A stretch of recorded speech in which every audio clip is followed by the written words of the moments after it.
Et Raoul Edebeau, le porte-parole national du PTB, qui répond aux questions de Martin Buxon. Raoul Edebeau, c'est le PTB qui a tiré la sonnette d'alarme et révélé que le ministre NVA Theo Franken était à l'anniversaire de Bob Maas une figure de la collaboration samedi dernier. Comment et pourquoi avez-vous fait cela ?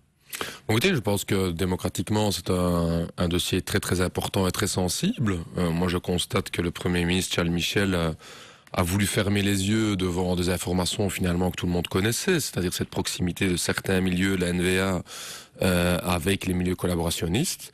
Il nous semblait opportun, effectivement, de dévoiler au grand public cette information importante que le secrétaire d'État à l'asile, l'immigration, donc faut quand même, c'est pas n'importe quel secrétaire d'État, il s'agit quand même de la personne qui va décider de oui ou non si quelqu'un peut rentrer sur notre territoire, a des accointances avec ces milieux d'extrême droite. Il me semblait important de le dévoiler. Elle est venue de Flandre, hein, cette information, c'est ça ? Tout à fait, oui. Donc, ce sont effectivement les milieux antifa en Flandre qui justement surveillent ce genre de faits. C'est ce genre d'infos qu'on a voulu révéler parce que il nous semblait quand même important aujourd'hui quand on nomme de tels ministres d'avoir accès à telle info. Est-ce que pour vous, Raoul Edebeau, parler de faute injustifiable est suffisant pour évoquer le nazisme ou il faut parler de crime pour évoquer la collaboration ? Écoutez, moi je pense que c'est surtout effectivement c'est un crime. D'ailleurs ça a été jugé comme tel et je pense que politiquement le Premier ministre doit prendre ses responsabilités. Le grand problème... Ce qu'il n'a pas encore fait jusqu'ici. Non, tout à fait. Nous lui avons demandé hier avant le débat au Parlement de pouvoir au moins s'exprimer sur le sujet. Nous avons comme parlementaire pas eu cet honneur. Visiblement il a attendu les médias le soir pour commencer à s'exprimer dessus. Ce n'est pas normal. Comme député, nous estimons que nous avons droit à avoir ce débat-là. Il s'agit quand même ici de la désignation de ministres fédéraux et pas uniquement d'un quelconque responsable dans un cabinet. Alors aujourd'hui dans Sud Presse, on voit des mails à connotation homophobe, toujours du même Theo Franken décidément. Alors franchement, est-il digne d'être au gouvernement ce Theo Franken ? Nous estimons que non. Nous estimons effectivement que... Que doit faire Charles Michel ? Charles Michel doit prendre ses responsabilités, changer son équipe ministérielle. Je veux dire, nous avons demandé la démission de Theo Franken. On voit qu'il y a une continuité entre les jugements. Est-ce qu'il en a les sur moyens ? l'histoire. Est-ce qu'il n'est pas pieds et poings liés par barre de Wever ? Ça, c'est son choix à lui. Moi, je constate aujourd'hui que le MR a voulu aller tout prix au pouvoir pour appliquer une thérapie de choc de droite et pour accéder au pouvoir à tout prix, à fermer les yeux sur des faits qui étaient clairs et évidents sur une telle tendance de la NVA qui a toujours pour but de diviser et démanteler notre pays. Moi, je crois que M. Charles Michel va prendre ses responsabilités aujourd'hui. Alors, Raoul Edebeau, comme il faut condamner lourdement la collaboration, vous, au PTB, vous condamnez, j'imagine, lourdement le régime nord-coréen, par exemple. Bien sûr, évidemment, ça on l'a déjà fait, on l'a répété. Pour revenir sur l'histoire belge, je répéterai quand même que ce sont les résistants communistes. En 2012, le COMAC, l'organisation des jeunes liés au PTB, a quand même regretté la disparition du dictateur Kim Jong-il. C'était une erreur. Non, mais bon, on n'a évidemment jamais regretté la disparition de Kim Jong-il, ce n'est pas vrai du tout. On a clairement souvent condamné la Corée du Nord, c'est pas du tout notre tasse de thé, évidemment, je l'ai déjà répété plusieurs milliers de fois, et je rappellerai d'ailleurs que c'est le mouvement communiste en Belgique qui a mené la résistance au nazisme, parce que si l'on parle quand même de la collaboration, beaucoup de partis traditionnels dans les années 30 ont collaboré ou bien ont été fuir à Londres, alors que la résistance sur le terrain a été faite par des militants de gauche et des militants communistes. Alors sur le gouvernement fédéral, Raoul Edebeau, je vous cite, ça date du 20 mai dernier, date à laquelle ça a été posté sur le site du PTB, je cite, « Le gouvernement MRNVA de droite est un mythe inventé par le PS pour faire peur et inciter à ne pas voter PTB ». Alors, bon, on a l'air malin maintenant parce qu'il est là, ce gouvernement de droite. D'abord, constatons que dans les entités fédérées, on a effectivement des gouvernements avec le PS et le CDH où on applique également l'austérité. Donc la complexité institutionnelle belge fait que finalement la question est, est-ce que vous n'avez pas affaibli la gauche et le PS en particulier finalement ? Je ne pense pas. Regardons d'abord purement mathématiquement. Qu'aurait changé si les deux députés PTB n'étaient pas là ? Premièrement, il y aurait beaucoup de débats qui n'auraient pas lieu. Ça n'aurait rien changé du tout. Le MR voulait aller tout seul. Deuxièmement, où auraient été toutes ces voix ? Quand on voit aujourd'hui en France ce qui se passe avec une gauche qui ne s'assume pas, tout comme le PS a voté en Belgique la sache aux chômeurs. Vers où vont ces voix en France ? Elles vont vers la droite et la droite extrême. Donc aujourd'hui, nous avons justement maintenu 250 000 voix de gens qui étaient dégoûtés de partis comme le PS, le MR et Écolo pour pouvoir renforcer la gauche. Et on le voit au Parlement. D'ailleurs, qui hier mène le débat au Parlement ? C'est le PTB qui vient avec l'information.